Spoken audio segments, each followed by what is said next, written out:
Good morning, guys. I am Alistair Nzekio and welcome back to the channel. Today is going to be the first video of an awesome special series that I want to share with you guys.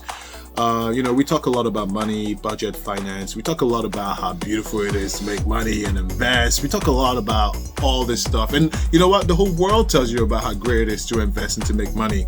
But what people don't talk about, or at least share, is their horrible stories. I'm going to share with you our horrible nightmare story of us evicting our deadbeat tenants. So that being said, please go ahead and like, subscribe, and follow us along on this journey. And the first step of this journey is telling you how we got here. So we were fortunate enough to be able to afford an investment property. That being said, rental property. And that rental property is located in Maryland. And why does that matter? Is because every state have different kind of laws and regulations depending when it comes to evicting, and so you can't take the experience of a situation in Texas and apply it to New York. It's not going to work. The laws are different. So the rental property is in Maryland, and specifically in Baltimore City. So for those who know what I'm talking about, I have a little grin, Baltimore City, but it's in a nice place of the city. It's not in the inner city, and you could check out the video that we made about the math regarding what was the math we did to purchase our rental property.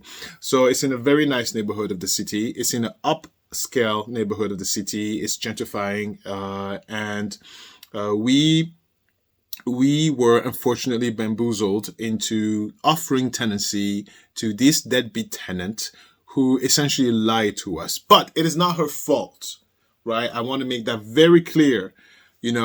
As part of being an adult and as part of being a responsible person that deals with money and finances, we assume full responsibility of this mistake. So it is not her fault that she was able to fool us. It is our fault. It is our fault for ignoring the flags, and it's our fault for not doing a due diligence. And I'm going to share with you what those faults are so that you don't repeat the same mistake. And if you are also in the state of Maryland and you're dabbling into getting rental real estate, follow this journey so you can also learn about the process of evicting a tenant and how you can avoid this from happening in the future. The property is an awesome, beautiful house. It didn't need any work at all. We did not want a fixer-upper. It's in a very nice neighborhood. It was in a very upscale neighborhood. And to be very specific as to where it was the only house in the entire radius that was for rent. So everybody else is a homeowner. So the school district was not bad. And everything was just on the up and coming. The rent of the property was $14.50, okay, which falls under the average rent for Baltimore City, but it was more on the higher end of it, right? So $14.50 was a rent, and our required system to acquire a potential tenant was because it's changed, but was as follows. So we required a credit score of 650, which is not super high. It's not super low. It's kind of very average, right? It's on the higher end for Baltimore City. We also required that the potential tenant made a monthly income of 3 times the rent. We also required the last 2 bank statements. We also required a pay stub, and we also required the last 2 landlord references and contact of a job. So who's your employer and what's their phone number? Obviously, because of the Baltimore City, a lot of people didn't meet the requirements. We had plenty of applicants, and you know what? We were very disciplined, and so we were like, no, we're going to stick to what the rules are. But we were blinded by the mission of a property. We wanted to make a difference. And in this pandemic, in this world of rental real estate, single African American mothers are the most affected. They are the highest level to being evicted. They are the group that makes the least amount of money. They are the most affected. And so the mission statement blinded us to this applicant. So she applied and she did not have the required credit score.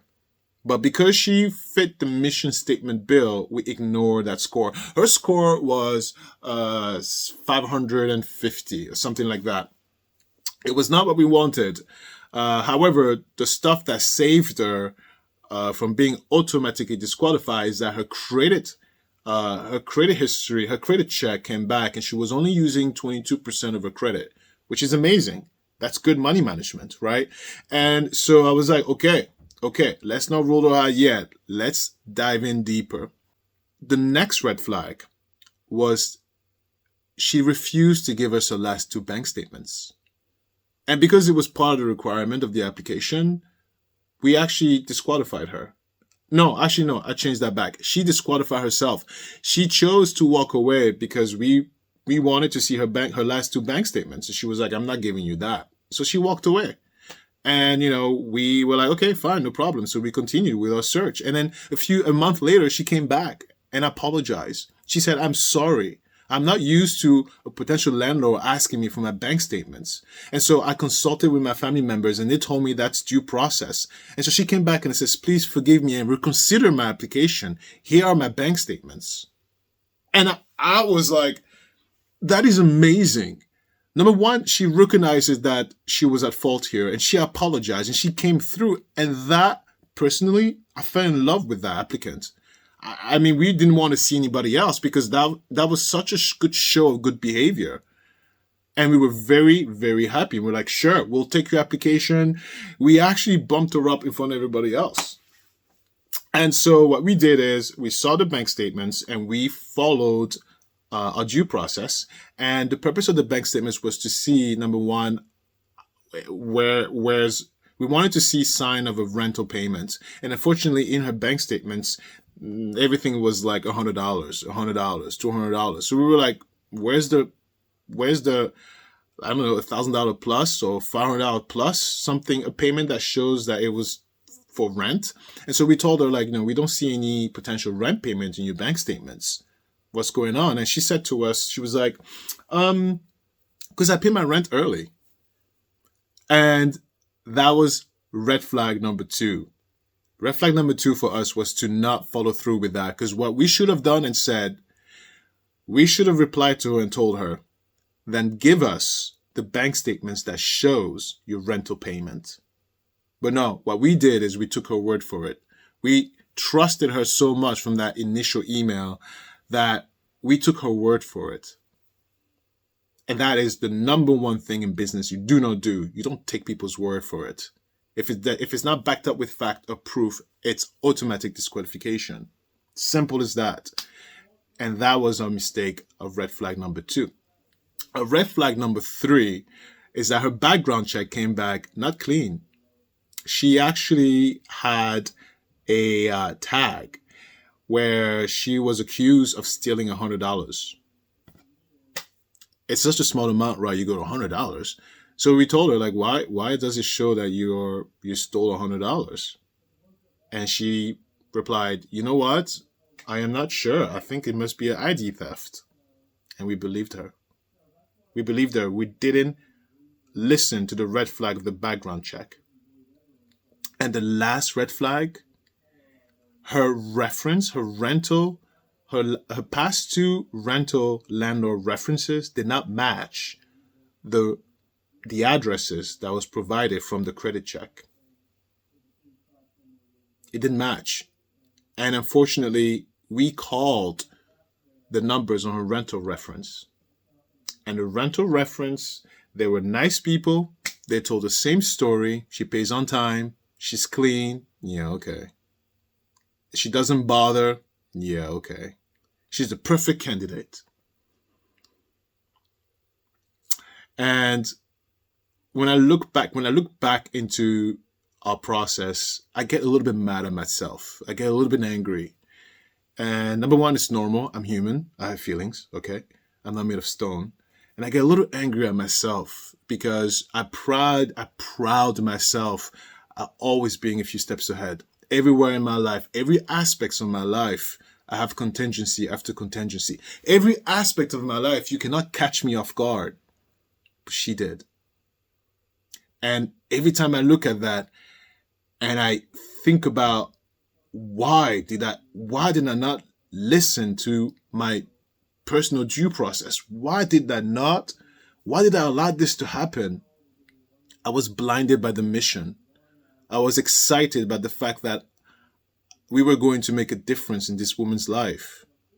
I was so eager to get started in giving her the best possible, I don't know what to say. Just thinking about it now, it actually irritates me. But yeah, she bamboozled us. And so what we should have done at that part is actually called the addresses on her that came up on her credit check. But we didn't, because I bet you if we had called that apartment complex that was showed on her credit check, they would have told us stay away from her. And so we gave her the tenancy. She signed the contract, and our nightmare began. Please like and subscribe. Stay tuned for part 2. And part 2 is when we're going to show you the conversations and the torture that began the moment she moved in. She knew what she was doing, and that's it. That's one of the pitfalls of being a landlord, of investing into rental real estate.